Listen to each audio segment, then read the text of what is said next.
억울한 일을 당했을 때 어느 누구든지 화가 나고 그리고 마음이 괴롭습니다. 특별히 하나님의 뜻이라고 믿고 또 하나님이 주신 말씀임을 확신하고 그렇게 주를 위하여 무엇인가 했을 때 그 일로 인하여 고난받고 괴로움을 당하면 또한 마음이 고통스러울 뿐만 아니라 하나님이 원망스러울 때가 있습니다. 하나님이 하라고 했는데, 하나님이 하라고 해서 했는데, 그러면 잘 되고 형통해야 되는데 그렇게 되지 않는 거죠. 하나님이 분명히 명령하시고 말씀을 주셔서 순종한 것인데 그게 영광스러운 일이 되어야 하는데 고통과 고난의 일이 되어버리면 참 하나님이 날 사랑하시는가? 하나님 날 버리지 않으셨는가? 하는 그런 마음속에 힘겨움이 생겨납니다. 오늘 여러분 읽었던 이 바울과 빌 이 실라의 이 감옥에서의 이 모습을 한번 생각해 보십시오. 유럽 선교 간다고 해서 간 게 아니지 않습니까? 자기가 간다고 해서 간 게 아니지 않습니까? 하나님이 유럽 선교 가라고 해서 그 말씀 순종하고 갔는데 거기서 매를 맞고 감옥에 갇혀 지금 큰 고난을 당하고 있는 것입니다.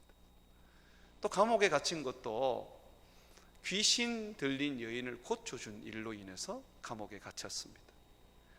귀신 들린 여인을 고쳐주었다면 그거는 칭찬받고 어찌 보면 영웅이 되어야 할 일인데 도리어 죄인이 되어서 감옥에 갇혀 심한 매를 맞고 착고에 차여 지금 고통스럽게 있는 겁니다.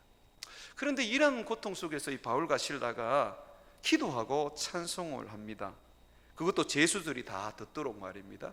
그 제수들이 다 들었다 그러니까 아마 크게 이 찬송을 하고 기도했을 거예요. 어떤 학자들은 지하 감옥에 갇혔는데 다른 이 제수들은 다른 방에 갇혔을 것이고, 그런데도 그 찬송이 뚜렷하게 들리고 기도가 뚜렷하게 들렸다는 것은 바울과 실라가 부르짖어 기도했을 것이다, 그렇게 말을 합니다. 상당히 일리가 있는 말인 것 같아요. 자, 어떻게 이렇게 바울이 또 실라가 억울한 지금 옥살이를 하는데 억울하게 매를 맞고 지금 쇠사슬에 매여서 감옥에 있는데 이렇게 기도하고 찬송을 할 수 있을까요? 목사님, 그러니까 믿음의 사람 아닙니까? 믿음의 사람은 그 정도는 돼야 되죠 라고 그렇게 여러분 말할 줄 모르는데요, 제가 목사지만 저는 그렇게 못할 것 같아요. 저도 이 살아온 세월을 돌아보면 여러 고난들이 있었습니다. 바울에 비하면 큰 고난은 아닌 것 같아요. 그런데도 불구하고 이 찬송이 그 고난 속에서 하나님 앞에 이렇게 드려진 것이 잘 없는 것 같아요. 기도는 되었습니다. 고난받고 어려울 때는 기도는 되더라고요. 그런데 찬송은 안 되더라고요.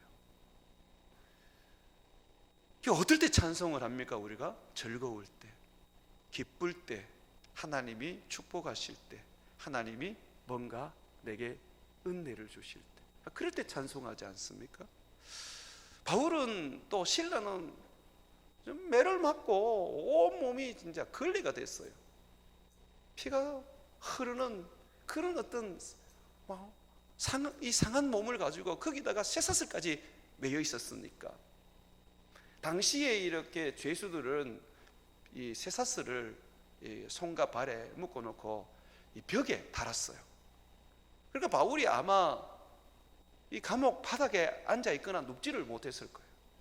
벽에 걸려서 이렇게 이 쇠사슬에 걸려서 아파하면서 신음소리를 내면서 그렇게 있었을 거예요. 그런데 어떻게 거기에서 기도가 되고 찬송이 될 수 있을까요?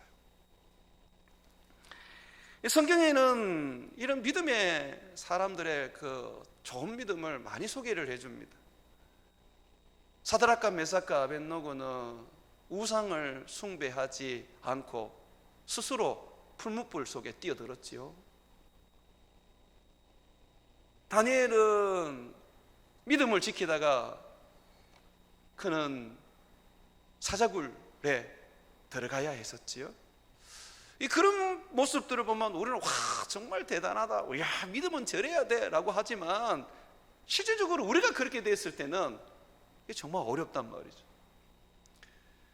저는 주기철 목사님이 그 순교를 당하신 분이지 않습니까? 그분의 그 옥고를 치르시면서 또 신문을 이렇게 받으시면서 그의 그 어떤 힘겨운 것들을 이렇게 설교로 기록하셨는데, 그가 이 그 고문 당하러 갈 때 그 고문 당하는 그 장소 앞에서 벌벌벌 떨면서 또 오줌까지 지렸다는 그런 어떤 글이 있거든요. 전 그게 정말 이해가 돼요. 남들 그렇게 하지 않겠는가?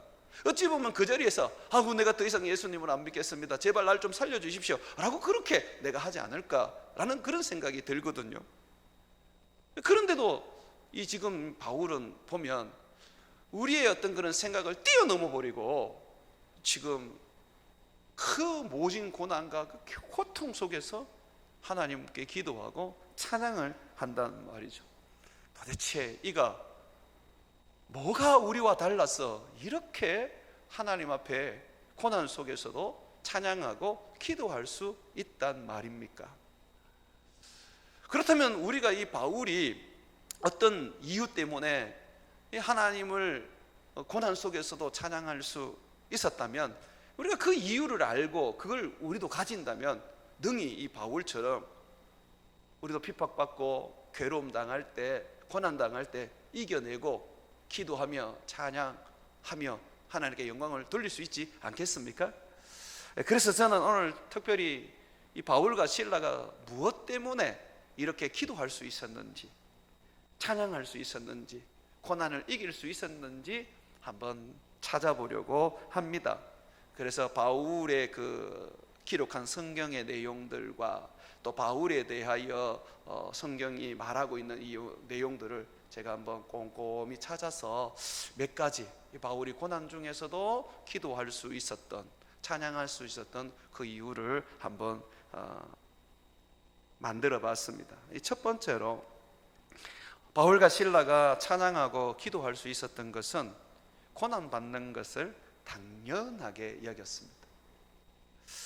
예수 그리스도를 믿고 구원을 얻는다는 것은 당연한 거 아닙니까? 예수 그리스도를 믿으면 구원을 얻는다, 이거 당연한 거 아닙니까?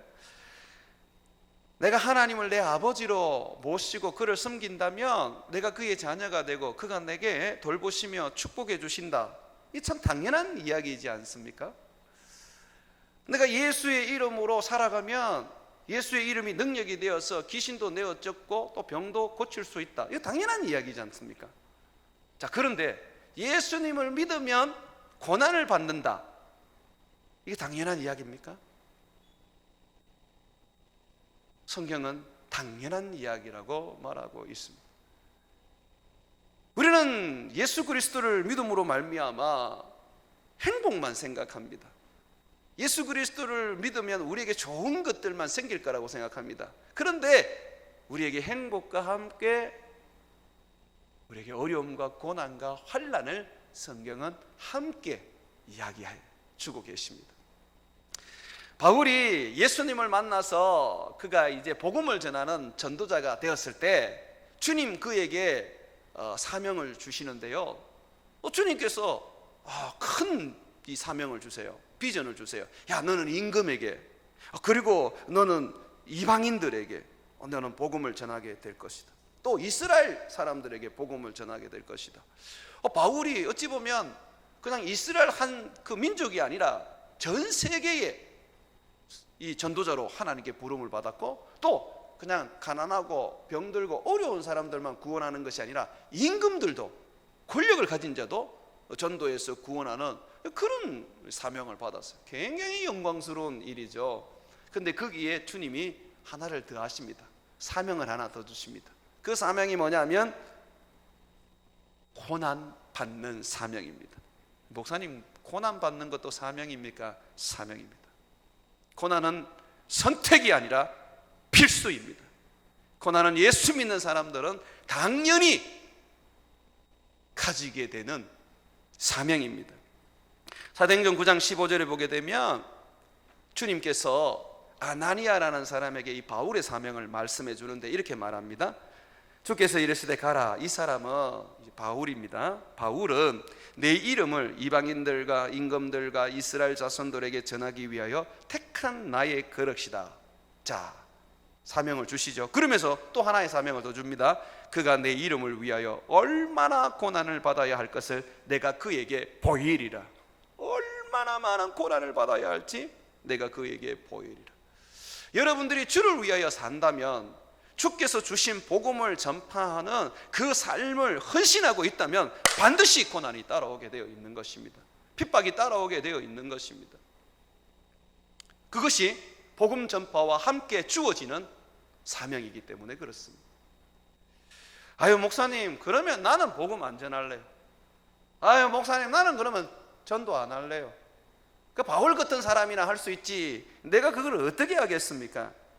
그런데 여러분, 예수 믿는 사람은 모두가 다 복음 전하는 사명을 가진 겁니다. 설령 이 사명을 감당하지 않는다 하더라도 천국에 들어가는 삶을 살아가는 우리에게는 이 고난이 필수입니다. 바울이 첫 선교를 하고 난 다음에 많은 교회들을 개척을 했어요. 그리고 그 교회들을 이제 다시 돌아보면서 뭐라고 권면을 했느냐면, 바울이 이렇게 권면을 했습니다. 사도행전 14장 22절에 보게 되면 하나님 나라에 들어가려면 많은 환난을 겪어야 할 것이라. 여기 한번 보십시오. 하나님 나라에 들어가려면 많은 환난을 겪어야 한다. 목사님, 하나님 나라 들어가는 거 그냥 믿어뿌리면 들어가는 거 아닙니까? 예. 하나님의 나라를 여러분이 예수님을 믿을 때 하나님이 주셨습니다. 약속으로. 여러분의 손에 잡은 것은 아닙니다. 우리는 그 나라에 들어가야 합니다. 그 나라에 들어가기 위해서는 많은 환난을 받아야 한다고 그랬어요. 이것을 예수님은 좁은 길에 비유하셨어요. 넓은 길로는 천국에 이룰 수 없다고 하셨습니다. 좁은 문으로 들어가서 좁은 길로 가야 된다고 하셨습니다. 고난과 핍박이 우리에게 주어지는 것이죠. 그걸 피할 수가 없어요. 제대로 예수님을 믿는다면. 바울은 하나님의 자녀라면 반드시 이 고난을 받아야 된다는 이야기를 이 로마 교회의 편지를 통해서 말해주고 있습니다. 이 로마서 8장 17절에서 18절을 보게 되면 자녀이면 또한 상속자, 곧 하나님의 상속자요. 뭘 상속받았습니까? 천국을 상속받은 거죠. 자, 그리스도와 함께한 상속자니 우리가 그와 함께 영광을 받기 위하여. 자, 우리 상속자입니다. 그러면 그 상속을 내 손에 딱 가질 때, 그때가 우리가 영광을 받는 것이죠. 몸의 부활을 받는 그날, 예수님이 재림하는 그날이죠. 그때 우리가 영광을 받는데, 보십시오, 이렇게 말합니다. 영광을 받기 위하여 고난도 함께 받아야 할 것이니라. 생각하건대 현재의 고난은 장차 우리에게 나타날 영광과 비교할 수 없다. 네가 정말 천국을 약속받았느냐? 그러면 그 천국을 네 손에 움켜잡기 위해서 너는 고난도 함께 받아야 한다. 고난 없는 영광은 없어요. 아유 목사님, 예수 믿고 난 다음에 왜 이렇게 고난이 많고 괴로움이 많은지 모르겠어요. 나는 예수 믿고 좀 편하게 살려고 그랬는데, 예수 믿고 좀 행복하려고 그랬는데, 예수 믿어보니까 물론 행복할 때도 있고 편할 때도 있지만 그러나 고난이 더 많아요. 제대로 믿고 있는 겁니다. 제대로 지금 천국으로 가고 있는 것입니다. 바울은 천국을 약속받은 사람입니다. 바울은 구원을 얻은 사람입니다. 그럼에도 불구하고 그는 주님이 주신 그 천국을 손에 잡을 때까지 마음을 다하고 힘을 다하고 온 능력을 거기에 쏟아부어서 그 천국을 향하여 달려갔습니다. 푯대를 향하여 달려갔다 그랬죠. 그 푯대가 뭡니까? 그 부름의 상, 천국 아닙니까? 여러분, 천국이 여러분의 상인 줄 믿습니까? 천국은 그냥 주는 거고 다른 상이 있다, 이렇게 생각하십니까?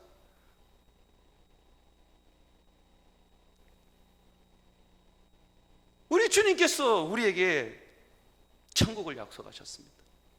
예수님께서 산상수훈의 말씀 중에 하신 말씀 중에 이 8가지 복에 대한 이야기를 하셨습니다. 여러분 기억하실 겁니다. 거기에 주님이 천국을 약속하신 2가지의 복이 있습니다.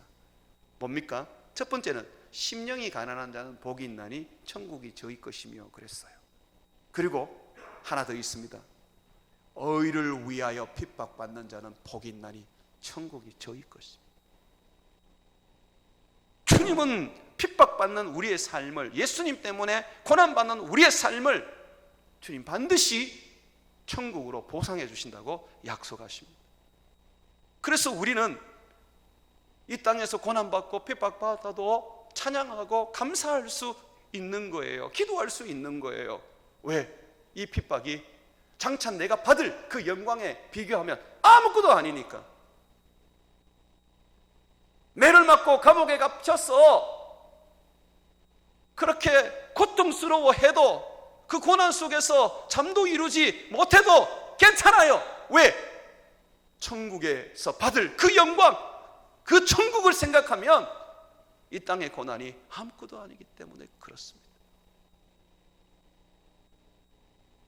그래서 우리는 땅을 밟고 살아도 하늘을 봐야 되는 거예요. 고난을 이길 수 있고 고통을 이길 수 있는 것은 바로 하늘을 바라보기 때문에 그렇습니다. 거기에 우리 주님이 계십니다.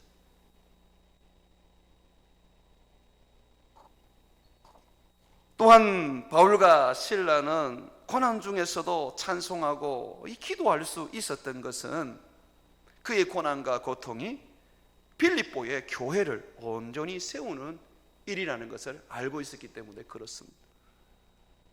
여러분, 우리는 이 땅에요, 주의 일을 위하여 보냄을 받은 자들입니다.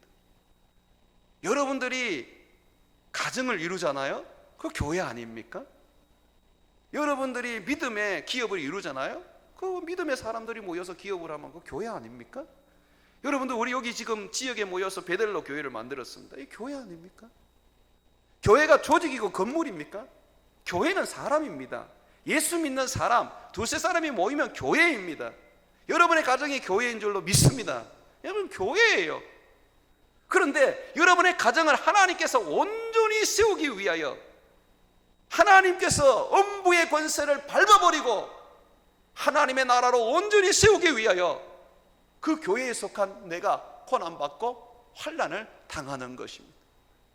고난 없이 교회가 세워집니까? 빌립보 교회가 그냥 세워진 게 아니에요. 지금 바울이 감옥에 갇혀서 심한 고난을 받는데요, 이 일을 통해서 간수와 그 가족이 예수를 믿게 됩니다. 교회가 하나 세워져요. 그것이 처음 전도했던 루디아와 그 가정과 함께 하나가 되어서 유럽 선교의 선교의 교회가 세워지는 것입니다. 나는 여러분들에게 그런 이야기를 했습니다. 집 팔았어, 예배당 지으면 안 된다고. 왜 그랬습니까? 여러분의 집이 예배당이기 때문에 그렇습니다. 베델로 교회를 세우기 위해서 우리는 희생합니다. 그러나 거기에 못지않게 알아야 될 것은 내 가정이 또한 교회이기 때문에 내 가정을 위해서 나는 또한 희생해야 됩니다. 그리고 베델로 교회도 여러분의 가정을 위하여 희생할 줄 알아야 됩니다. 성도에게는 희생을 요구하면서 교회가 성도를 위하여 희생하는 일을 하지 않는다는 것은 아주 잘못된 것입니다. 우리 모두가 교회입니다. 여러분의 가정도 교회고 지금의 우리 베델로 공동체도 교회입니다. 서로가 희생하고 서로가 세워주고 서로가 고난받고 서로가 어려움 속에서 섬겨나가야 하는 것이죠. 사랑하는 여러분, 여러분의 가정교회를 세우기 위해서 지금 고난을 받고 있습니까? 어려움을 당하고 있습니까? 여러분이 지금 고난을 받고 어려움을 당하고 있다는 것은 여러분의 가정이 반드시 건강한 교회로 세워질 것이라는 하나님의 약속입니다. 교회가 안 될 것 같으면 고난이 없어요. 하나님이 교회로 세우지 않을 것 같으면 여러분 가정 안에서 여러분은 이 괴로움을 받을 이유가 없어요. 내가 내 가정 때문에 괴로움을 당하고 내 기업 때문에 어려움을 당하고 내 교회 때문에 힘겨움을 당한다는 것은 이 교회를 세우려고 주님이 하시는 거구나 라는 거예요. 저는 제 가정을 저희 엄마 아빠 저 형제들 그 예수님 믿게 하려고 정말 애를 많이 썼습니다. 그런데 그 분들을 믿게 하는 데 있어서 가장 제가 많은 일들을 해야 됐던 게 뭐냐면 핍박이었고 그리고 고난이었고 우리 가족들의 그 연약한 것을 감당하는 거였어요. 너무 힘이 들었어요. 근데 나중 지나 보니까 부모님들 다 믿고 형제들 다 목사가 되더라고요. 내가 그때 깨달았어요. 고난은 잠시 잠깐 너무 힘에 겹지만 그러나 그게 지나고 나면 하나님 나라가 세워지는구나. 영혼의 구원이 이루어지는구나. 그래서 도망가지 마십시오. 여러분의 남편과 여러분의 아내를 위하여 희생하고 고난받는 것을 주저하지 마십시오. 왼수 같은 남편, 왼수 같은 아내 어떻게 하든지 내가 천국 가게 하고 말 거야 하고 마음에 결심을 하고 원수를 위하여 핍박을 받으십시오. 이 원수가 결국 여러분의 형제와 자매가 될 것입니다. 골로새서 1장 24절에 보게 되면 나는 이제 너희를 위하여 받는 고난을 기뻐하고, 골로새서의 이 성경은 바울이 감옥에 있을 때 이렇게 기록한 말씀입니다. 지금 바울이 감옥에 있대요. 누구 때문에 감옥에 있느냐? 지금 골로새 교회를 위하여 감옥에 있대요.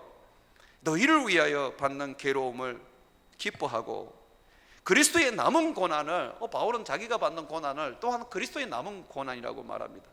예수님께서 구원은 다 예수님의 그 십자가로 다 이루어 주셨는데 구원은 우리가 할 게 없어요. 그런데 그리스도의 그 남은 고난은 주님이 우리에게 지라고 이렇게 남겨주셨습니다. 이게 우리에게는 주님이 물려주신 그 어떤 축복과 유산이 하늘나라만 있는 것이 아니라 이 고난이 있다는 것입니다. 그리스도의 남은 고난입니다. 이 남은 고난을 위해서 그의 몸된 교회를 위하여 내 육체에 채운다라고 말하고 있습니다. 고난은요, 교회를 세우기 위한 것입니다.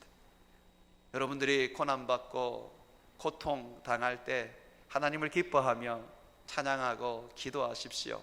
왜냐하면 그 고난과 그 고통은 여러분의 가정을 교회로 세우시고 하나님 나라로 세우시겠다는 하나님의 말씀입니다.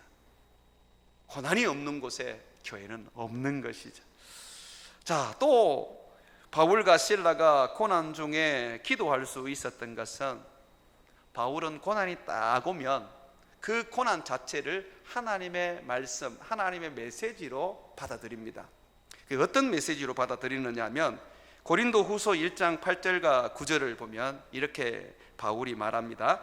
형제들아, 우리가 아시아에서 당한 환난을 너희가 모르기를 원하지 아니하노니 힘에 겹도록 심한 고난을 당하였다라고 말합니다. 아시아에서 힘에 겹도록 심한 고난을 당했다 그럽니다. 그 고난이 얼마나 심했는지 살 소망까지 끊어져 버렸다. 살고 싶지 않는 거예요. 너무 고통스러우니까 죽고 싶은 거예요. 그리고 또 보십시오. 9절에 우리가 우리 자신이 사형 선고를 받은 줄 알았다. 하나님이 우리를 이제 사형 선고 하신 줄 알았다는 거예요. 너무너무 고통스러웠던 것이죠. 자, 그런데 그때 바울이 하나를 깨닫습니다. 이는 왜 이런 고난을 받느냐? 왜냐하면이라는 거죠. 이는 우리로 자기를 의지하지 말고 오직 죽은 자를 다시 살리시는 하나님만 의지하게 하려 하심이라. 이 고난을 왜 줍니까? 하나님이 고난을 주는 것은 하나님만을 의지하게 하려는 것입니다. 말은 나는 죽었고 내 안에 예수님만 산다 라고 하면서 실질적으로는 자기 마음대로, 자기 힘으로, 자기 능력으로 살고 있는 게 우리이지 않습니까? 말은 나라의 크라이스트 이렇게 말하면서 실질적으로는 내가 살아 있어서 내가 원하는 대로 내 힘으로 달려가지 않습니까? 참으로 바울도 지금 이 고난 속에서 이건 내 힘으로 지금 복음을 전하고 있는 게 아닌가, 내가 지금 유럽 선교를 시작하는데 내 지혜와 내 방식으로 전하고 있지 않는가라고 한번 돌아봤던 것 같아요. 그러면서 그는 이 고난을 통해서 하나님 앞에 나아가 기도하고 찬양하게 된 것입니다. 다시 하나님만 부여잡고 의지하게 된 것이죠. 사랑하는 여러분, 지금 여러분들 혹 고난을 당하고 있습니까? 고통을 당하고 있습니까? 제가 여러분들에게 말씀드립니다. 지금 하나님이 다 내려놓고 네 자신을 의지하지 말고 네가 가진 힘과 능력으로 살아가려고 하지 말고 나만 바라봐라, 나만 의지해라, 나만 힘입어라 라고 하는 메시지인 줄 알고 받아들이십시오. 하나님이 꼭 이 귀로 말씀하셔야지만이 여러분들 하나님 음성 들을 수 있습니까? 목사가 설교를 해야지만이 그 설교를 통해서만 하나님 음성 들을 수 있습니까? 우리 환경을 통해서 하나님의 말씀을 들을 수 있잖아요. 고난이 무슨 메시지입니까? 무슨 말씀입니까?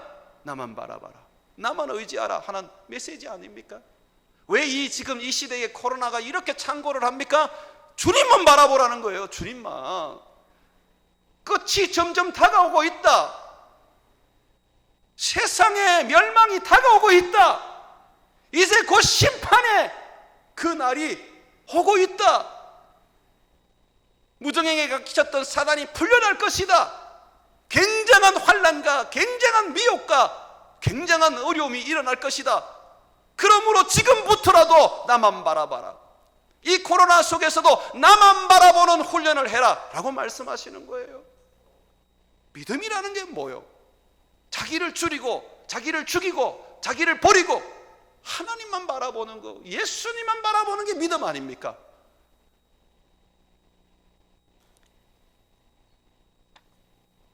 베드로는 이렇게 우리에게 권면합니다.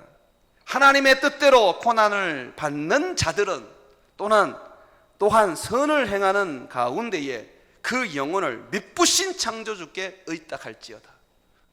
하나님 뜻대로 고난을 받는 사람은 미쁘신 주, 그분에게 자신을 의탁하라고 말하고 있는 것입니다.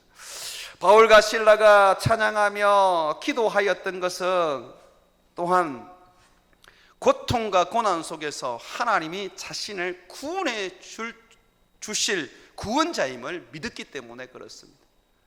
좀 어려움이 좀 오고 고난이 좀 오면 좀 엎드려 기도하셔야 됩니다. 좀 찬양하면서 주님을 바라보아야 합니다. 왜냐하면 하나님이 그 속에서 우리를 건져주시기 때문에 그렇지요. 바울은 복음을 전하면서 많은 환난과 고통과 괴로움을 당했습니다. 그럴 때마다 주님 앞에 엎드려 기도했습니다. 그랬더니 하나님께서 항상 그를 건져주시고 살려주시는 거죠. 그가 이렇게 고백을 합니다. 디모데후서 3장 11절, 이 디모데에게, 제자에게 이렇게 고백을 합니다. 박해를 받음과 고난과 또한 안디옥과 이고니온과 루스드라에서 당한 일과 어떤 박해를 받은 것을 네가 과연 보고 알았거니와. 이 디모데가 바울이 박해를 받는 것을 봤대요. 많은 고난을 받는 것을 봤대요. 자, 그러면서 이렇게 말합니다. 주께서 이 모든 가운데서 나를 건지셨느니라. 어떤 거는 건지고 어떤 거는 안 건진 것이 아니라 모든 상황에서 주께서 나를 건지셨다. 그 경험이 있으니까 이 이고니온, 안디옥, 루스드라는 1차 선교 여행이거든요. 지금 빌립보는 2차 선교 여행입니다. 그러니 1차 때에 모든 환난에서 고난에서 자기를 건지신 하나님을 만나봤기 때문에 이 바울은 2차 선교 여행에서도 고난이 올 때에 바로 엎드려서 기도하는 것이죠. 빌립보 감옥에 갇혀서 그 고난을 받을 때에 하나님 앞에 기도하는 것입니다. 한밤중에 그의 모든 사람들이 자고 있는 그 시간에 바울은 잠을 잘 수가 없는 거죠. 왜? 하나님은 구원자이시니까. 그렇게 기도했더니 다음날 풀려나지 않습니까? 사랑하는 여러분, 바울은요 우리와 같은 사람입니다. 그렇다면 여러분 한번 생각해 보십시오. 바울이 매를 맞고 이 착고에 사여서 지금 고통을 감옥에서 당하고 있습니다. 그의 마음은 어땠을까요? 그의 마음은 막 그냥 그 고난 속에서도 막 행복하고 그냥 뭐 아무렇지도 않았을까요? 한밤중에 그가 기도한 거 보니까 잠 못 이루지 못하고 굉장히 고통스러웠던 것 같아요. 바울과 이 실라는요, 이 고난으로 인해서 뭔가 마음이 너무 괴로웠기 때문에 기도하고 찬송했습니다. 왜? 기도 안 하고는 그 괴로움을 이길 수가 없었어. 기도 안 하고는 그 고통을 극복할 수 없었기 때문이죠. 바울이 쓴 이 빌립보서에 보게 되면 이 내용이 있습니다. 4장 6절과 7절에 보게 되면 아무것도 염려하지 말고 다만 모든 일에 기도와 간구로 너희 구할 것을 감사함으로 하나님께 아뢰라. 이 감사라는 것은 찬양이지 않습니까? 그리하면 지각에 뛰어난 하나님의 평강이 그리스도 예수 안에서 너희 마음과 생각을 지키시리라. 마음과 생각을 지킨다는 게 뭡니까? 내 마음과 생각을 주님이 다스려주는 거예요. 매를 맞고 감옥에서 바울도 너무너무 고통스러웠을 거예요. 그 마음이 생각이 복잡했을 것입니다. 막 원망이 일어나려고 그랬을 것입니다. 왜 이런 일을 당해야만 하는가라는 그런 어떤 의문도 생겼을 것입니다. 그런데 바울은, 실라는 어떻게 합니까? 그 마음을 하나님이 다스려 주기를 기도합니다. 기도했더니 하나님이 그 마음에 평강을 주시지 않습니까? 그걸 우리가 어떻게 알 수 있습니까? 나중에 기도 후에 하나님이 옥문을 열어주시는데도 불구하고, 쇠사슬을 다 풀어주시는데도 불구하고 도망가지를 않습니다. 그것이 지금 하나님 나라가 되어버렸어요. 그것이 평강한 곳이 되어버렸어요. 기도하는 그곳이 바로 평강한 곳이 됩니다. 우리의 마음이 마치 파도처럼 막 출렁일 때 기도하면 마음이 평강하게 되는 것이죠. 평강은 하나님의 성품입니다. 하나님의 능력입니다. 이게 평강이 주어진다는 것은 결국 하나님을 우리에게 준다는 것이죠. 그래서 성령님도 평강의 하나님 아닙니까? 이 박영선 목사님이 이 부분, 이 25절에 사도행전 16장 25절의 이 부분을 이렇게 좀 해석을 하시더라고요. 어떻게 해석을 하냐면, 바울과 실라가 처음부터 찬송을 한 건 아닐 거다. 왜냐하면 성경에 보니까 기도가 먼저 나오고 그 다음에 이제 찬송이 나오는데, 인간적으로 생각해 봤을 때 힘들고 어려울 때에 누가 그렇게 찬송을 할 수 있겠냐? 바울도 찬송을 못했을 것이다. 너무 마음이 괴롭고 고통스러웠을 것이다. 그런 중에 바울이 하나님을 의지하고 기도하고 하나님께 평강을 구하고 그 마음을 다스려 달라고 그렇게 구했더니 하나님이 그에게 평강을 주신 거다. 그랬더니 그가 그 평강을 힘입어 하나님을 찬양하게 되었다라고 그렇게 얘기를 하더라고요. 처음부터 기도하고 또 찬양하고 그렇게 했는지, 아니면 정말 이 기도 후에 하나님이 주시는 평강으로 말미암아 찬양을 하게 됐는지는 저도 잘 모르겠습니다만은, 그러나 중요한 것은 한결같이 많은 목사님들이 해석하는 것은 이겁니다. 기도하면 마음과 생각을 하나님이 지켜주신다는 것입니다. 기도하면 원망이 감사로 바뀐다는 것입니다. 기도하면 절망이 희망으로 바뀐다는 것입니다. 그러니 바울이 그 고난 속에서 하나님을 찾게 되는 것이죠. 그리고 바울은 마지막으로 제가 찾아본 거는, 바울은 어떤 환경이 오더라도 그는 하나님의 뜻을 찾았습니다. 그는 자기가 당하는 이 고난에 분명히 하나님의 뜻이 있을 것이라고 여겼습니다. 그래서 그 뜻을 찾은 거예요. 에베소서 5장 17절에 보게 되면, 그러므로 어리석은 자가 되지 말고 오직 주의 뜻이 무엇인지 이해하라.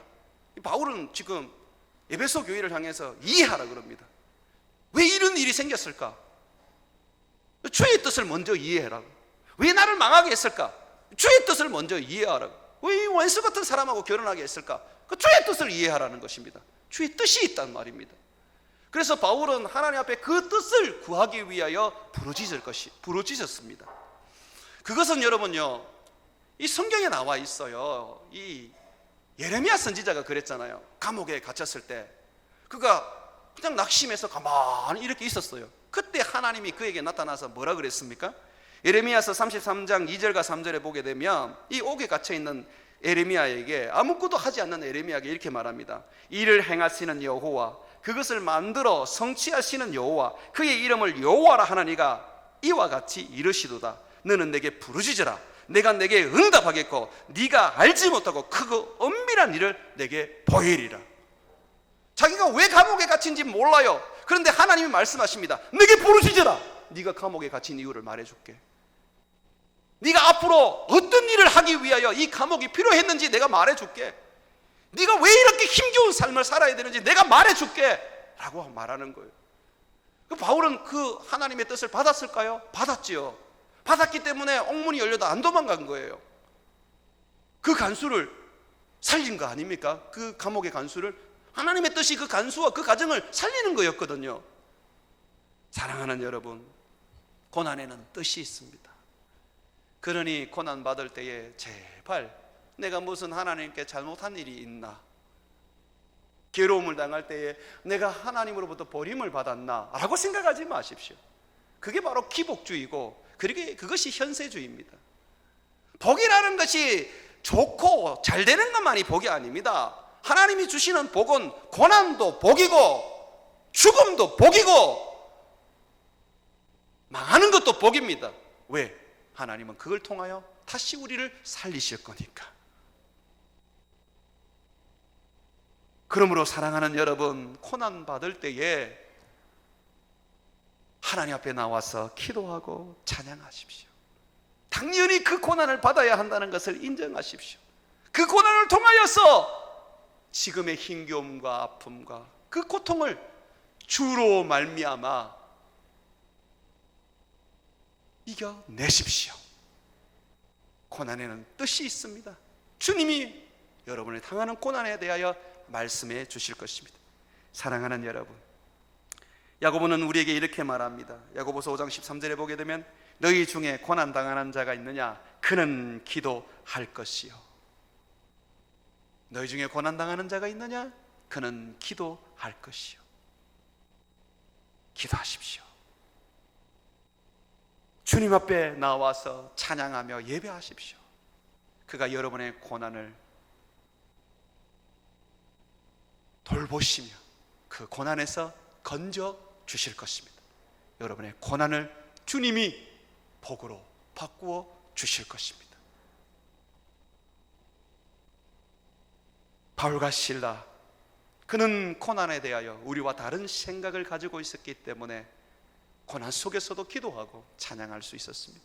그와 같이 오늘 바울이 가졌던 생각을 우리도 함께 가져서 고난을 이겨내시기를 주의 이름으로 축원을 드립니다.